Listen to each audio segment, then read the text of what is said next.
नमः शिवाय। शिव पुराण के रुद्र संहिता के इस अध्याय में आप सभी का अभिनंदन है और इसमें हम शिवा का अपनी मैल से गणेश को उत्पन्न करके द्वारपाल पद पर नियुक्त करना, गणेश जी द्वारा शिव जी के रोके जाने पर उनका शिव गणों के साथ भयंकर संग्राम, शिव जी द्वारा गणेश का शिरः छेदन, कुपित हुई शिवा का शक्तियों को उत्पन्न करना और उनके द्वारा प्रलय मचा जाना, देवताओं और ऋषियों का स्तवन द्वारा पार्वती को प्रसन्न करना, उनके द्वारा पुत्र को जिलाए जाने की बात कही जाने पर शिव जी के आज्ञा अनुसार हाथी का सिर लाया जाना और उसे गणेश के धड़ से जोड़कर उन्हें जीवित करने की कथा को सुने। सूत जी कहते तारकारी कुमार के उत्तम एवं अद्भुत वृत्तांत को सुनकर नारद जी को बड़ी प्रसन्नता हुई। उन्होंने पुनः प्रेम पूर्वक ब्रह्मा जी से नारद जी बोले, देवदेव आप तो शिव संबंधी ज्ञान की अथाह सागर हैं। प्रजानाथ, मैंने स्वामी कार्तिक के सद वृत्तांत को जो अमृत से भी उत्तम है सुन लिया। अब गणेश का उत्तम चरित्र सुनना चाहता हूँ। आप उनका जन्म वृत्तांत तथा दिव्य चरित्र जो संपूर्ण मंगलों के लिए भी मंगल स्वरूप है वर्णन कीजिए। सूत जी कहते हैं, महामुनि, नारद का ऐसा वचन सुनकर ब्रह्मा जी का मन हर्ष से गदगद हो गया। वे शिव जी का स्मरण करके बोले, ब्रह्मा जी ने कहा, नारद जी, पहले जो मैंने विधि पूर्वक गणेश जी की उत्पत्ति का वर्णन किया था कि शनि की दृष्टि पड़ने से गणेश का मस्तक कट गया था, तब उस पर हाथी का मुख लगा दिया गया था, वह कल्पना की कथा है।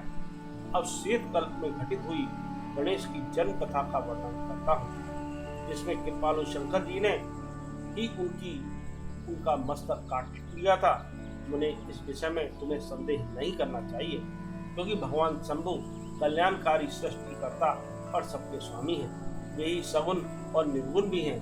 उन्हीं की लीला से सारे विश्व की सृष्टि, रक्षा और विनाश होता है।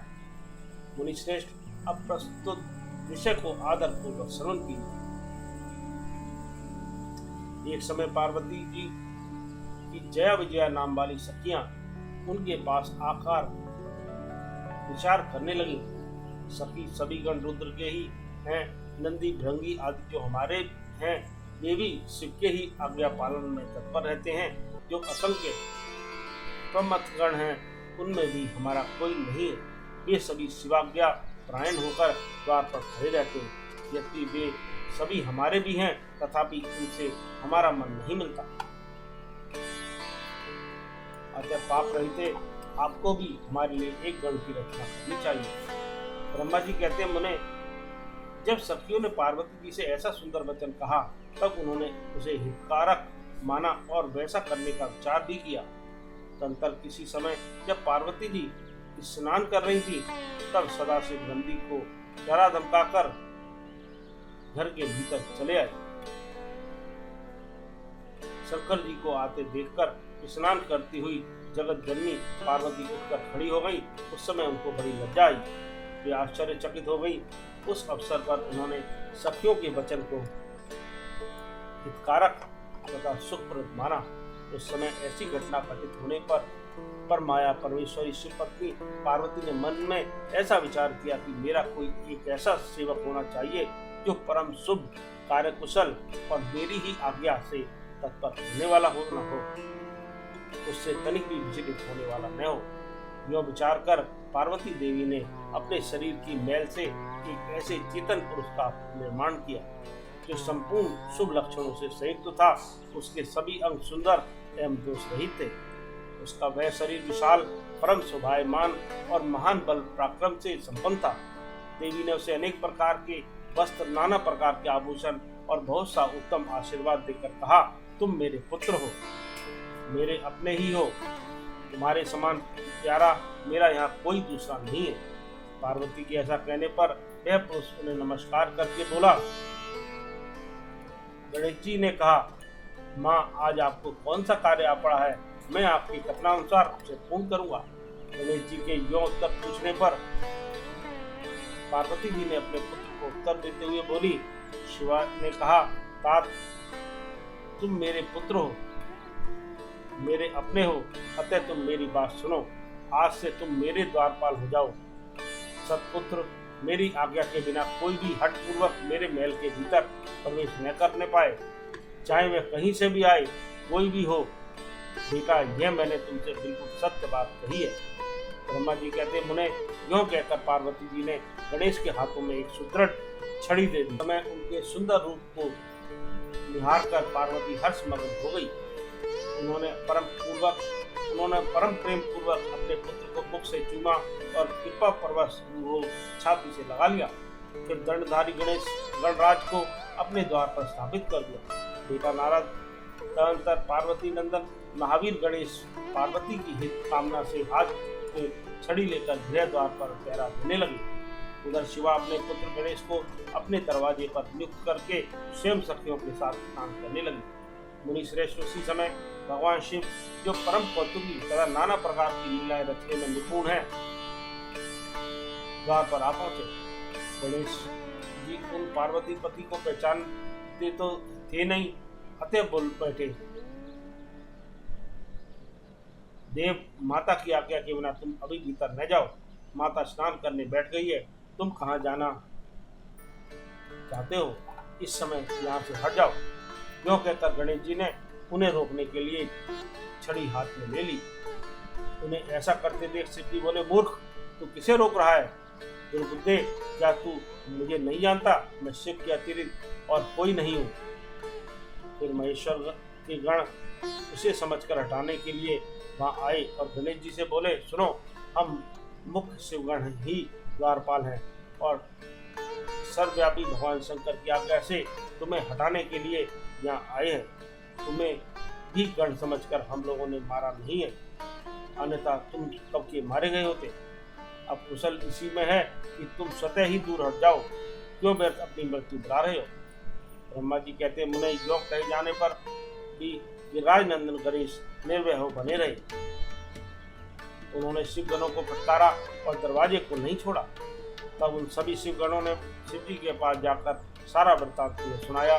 मुने उनसे सब बातें सुनकर संसार के गति स्वरूप अद्भुत लीला विहारी महेश्वर अपने उन गणों को डांट कर कहने लगे। महेश्वर ने कहा, गणों, यह कौन है जो इतना उच्छृंखल होकर शत्रु की भांति बक रहा है? इस नवीन द्वारपाल को दूर भगा दो। तुम लोग नपुंसक की तरह खड़े होकर उसका वृत्तांत मुझे क्यों सुना रहे हो? विचित्र लीला रचने वाले अपने स्वामी शंकर के योग कहने पर वे गण पुनः वहीं लौट आए। तदनंतर गणेश द्वारा पुनः रोके जाने पर शिव जी के गणों को आज्ञा दी कि तुम पता लगाओ ये कौन है और क्यों ऐसा कर रहा है।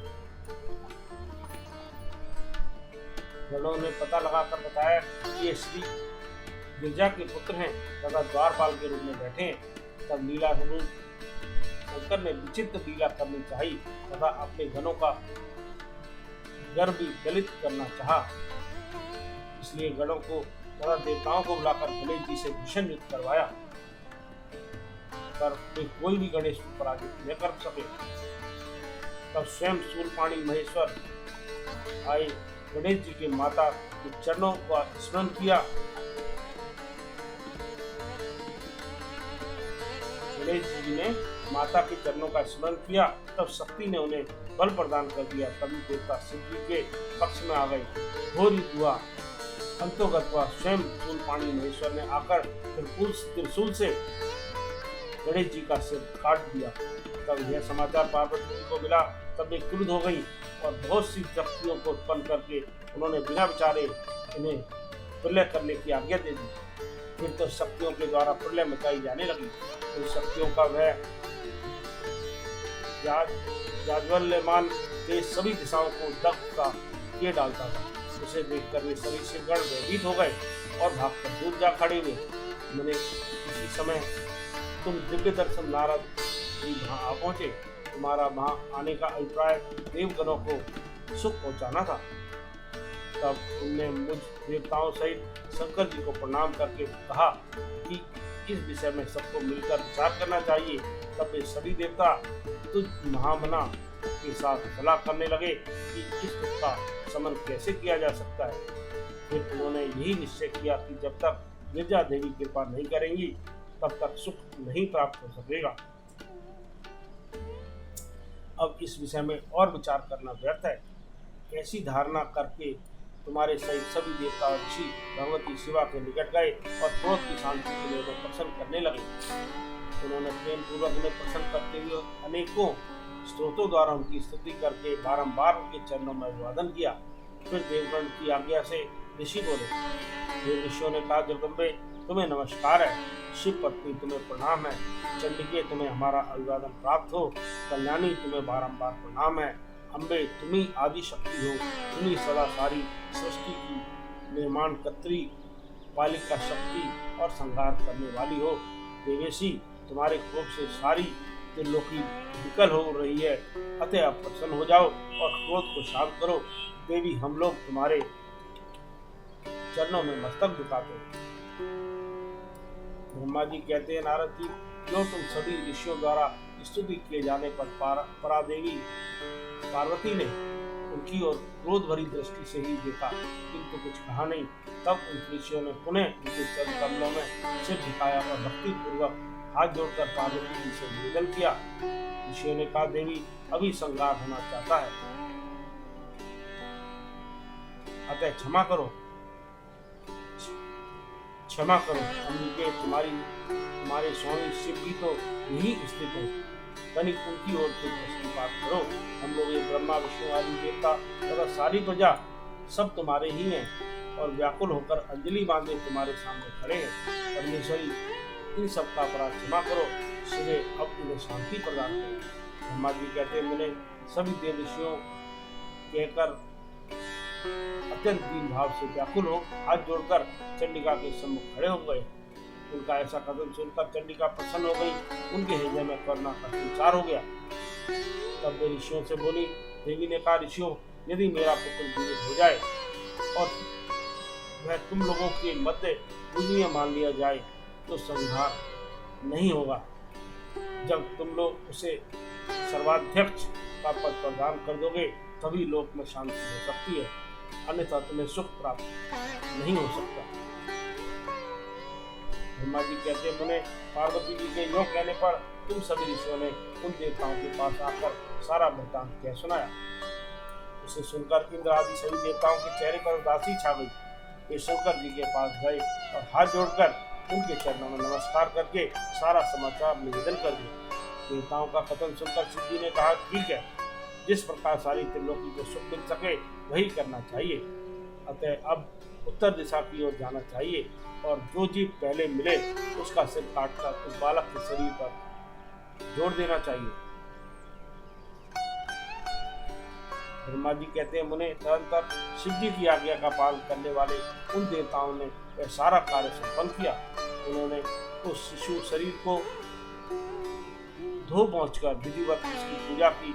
फिर वे उत्तर दिशा की ओर गए। वहां उन्हें पहले पहल एक दांत वाला एक हाथी मिला। उन्होंने उसका सिर लाकर उस शरीर पर जोड़ दिया। हाथी के उस सिर को संयुक्त कर देने के पश्चात सभी देवताओं ने भगवान शिव आदि को प्रणाम करके कहा कि हम लोगों ने अपना काम पूरा कर लिया, अब जो करना है शेष है उसे आप लोग पूर्ण करें। ब्रह्मा जी कहते हैं, तब शिवाज्ञा पालन संबंधिनी देवताओं की बात सुनकर सभी देवों और पार्षदों को महा आनंद हुआ। तत्पश्चात ब्रह्मा विष्णु आदि सभी देवता अपने स्वामी निर्गुण स्वरूप भगवान शंकर को प्रणाम करके बोले, स्वामी, आप महात्मा के जिस तेज से हम सभी उत्पन्न हुए हैं, आपका वही तेज वेद मंत्र के इस अभियोग से इस बालक में प्रवेश करे। इस प्रकार सभी देवताओं ने मिलकर वेद मंत्र द्वारा जल को अभिमंत्रित किया। फिर शिव जी का स्मरण करके उस उत्तम जल को बालक के शरीर पर छिड़क दिया। उस जल का स्पर्श होते ही वह बालक स्वेच्छा से शीघ्र ही चेतना युक्त होकर जीवित हो गया और सोए हुए की तरह उठ बैठा। वह सौभाग्यशाली बालक अत्यंत सुंदर था। उसका मुख हाथी का सा था, शरीर का रंग हरा लाल था, चेहरे पर प्रसन्नता खेल रही थी। उसकी आकृति कमनीय थी और उसकी सुंदर प्रभा फैल रही थी। मुनीश्वर पार्वती नंदन उस बालक को जीवित देखकर वहां उपस्थित सभी लोग आनंद मग्न हो गए और सारा दुख लीन हो गया। तब हर्ष विभोर होकर सभी लोगों ने उस बालक को पार्वती जी को दिखाया।